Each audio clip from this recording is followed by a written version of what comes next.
Baik, Assalamualaikum warahmatullahi wabarakatuh.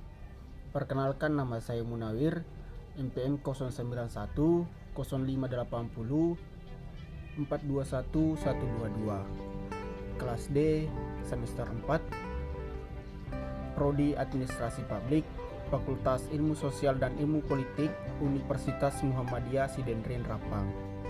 Pada kesempatan ini, saya akan menjelaskan materi yang menjadi bagian dari mata kuliah Governansi Digital.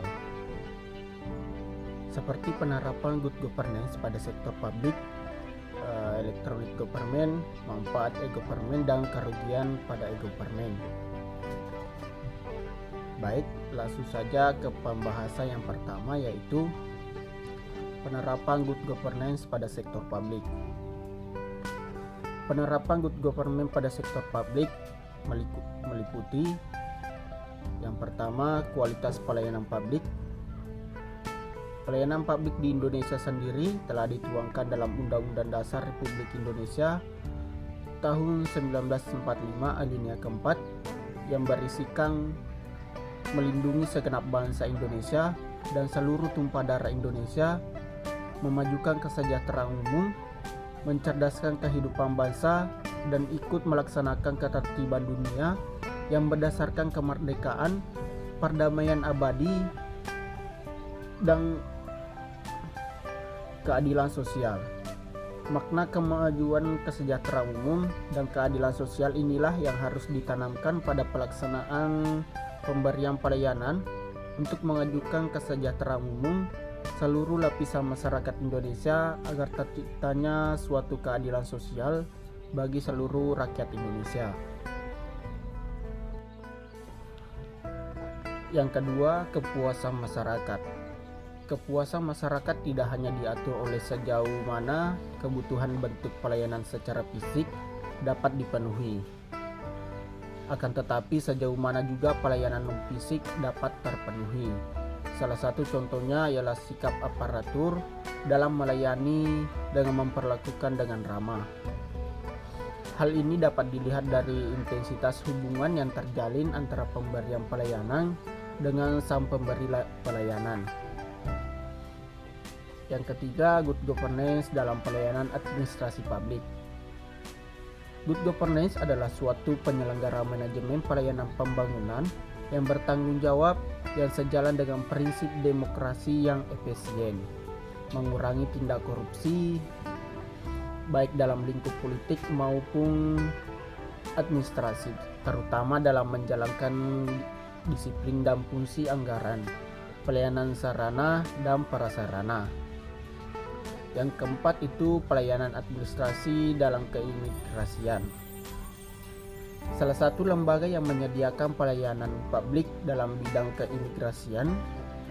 keimigrasian adalah hal awal ikhwal lalu lintas orang yang masuk atau keluar wilayah Indonesia serta pengawasannya dalam rangka menjaga tegaknya kedaulatan negara. Dalam pelaksanaan keimigrasian memiliki 3 fungsi dalam pemberian pelayanan keimigrasian: penegakan hukum, keamanan negara, dan sebagai fasilitator dalam pembangunan kesejahteraan masyarakat. Selanjutnya itu pembahasan kedua, yakni electronic governance. Electronic government atau e-government atau e-gov merupakan pengguna jaringan internet dalam penyebaran informasi dan pelayanan pemerintah pada masyarakat. e-gov memberikan peluang bagi peningkatan kualitas pelayanan pemerintah pada masyarakat dan pihak swasta melalui peningkatan transparansi, kontrol, dan akuntabilitas penyelenggara pemerintah.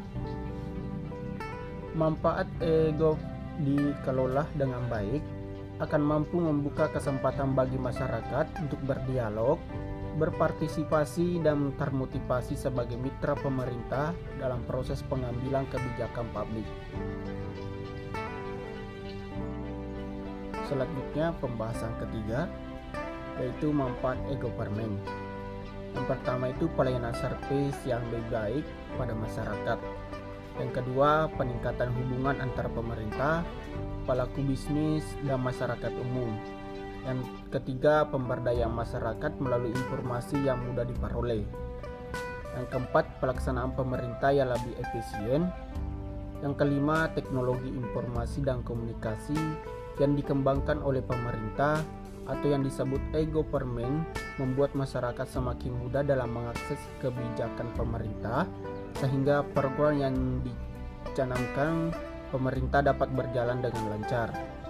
Yang keenam itu e-government juga dapat mendukung pengelola pemerintah yang lebih efisien dan bisa meningkatkan komunikasi antar sektor pemerintah dengan sektor usaha dan industri. Yang ketujuh, masyarakat dapat memberi masukan mengenai kebijakan yang dibuat oleh pemerintah sehingga dapat memperbaiki kinerja pemerintahan. Yang kedelapan itu terdapat informasi, transformasi, informasi valutang asing serta info tentang tinggi muka air. Yang kesembilan, website ini mencakup banyak aspek seperti hukum, agama, sosial dan budaya, bisnis dan kawasan bisnisnya, pendidikan dan sebagainya. Yang ke-10 itu semua terbuka untuk pemerintah dan masyarakat. Selanjutnya itu pembahasan keempat, yakni kerugian e-government. Yang pertama itu semakin bebasnya masyarakat mengakses situs pemerintah akan terbuka peluang terjadinya cybercrime yang dapat merusak sistem pada e-government.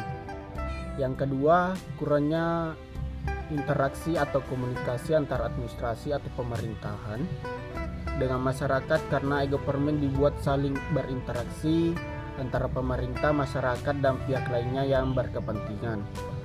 Yang ketiga itu kelemahan utama tentang e-government adalah kurangnya kesetaraan dalam akses publik untuk keandalan internet, informasi di web, dan agenda tersembunyi dari kelompok pemerintah yang dapat mempengaruhi. Yang keempat itu pelayanan yang diberikan situs pemerintah belum ditunjang oleh sistem manajemen dan proses kerja yang efektif karena kesiapan peraturan, prosedur dan keterbatasan SDM sangat membatasi penetrasi kompetensi dalam sistem pemerintah. Yang kelima, belum mapannya strategi serta tidak memadainya keanggaran yang dialokasikan untuk membangun e-government. Yang keenam itu inisiatif merupakan upaya instansi secara sendiri-sendiri. Dengan demikian sejumlah faktor seperti standarisasi, keamanan informasi, autentikasi, dan berbagai aplikasi dasarnya memungkinkan interoperabilitas antara situs secara andalan dan aman dan terpercaya kurang mendapatkan perhatian. Yang ketujuh itu kesenjangan kemampuan masyarakat untuk mengakses jaringan internet. Itulah tadi pembahasan mengenai e-government. Billahi fisabilil haq, fastabiqul khairat. Wassalamualaikum warahmatullahi wabarakatuh.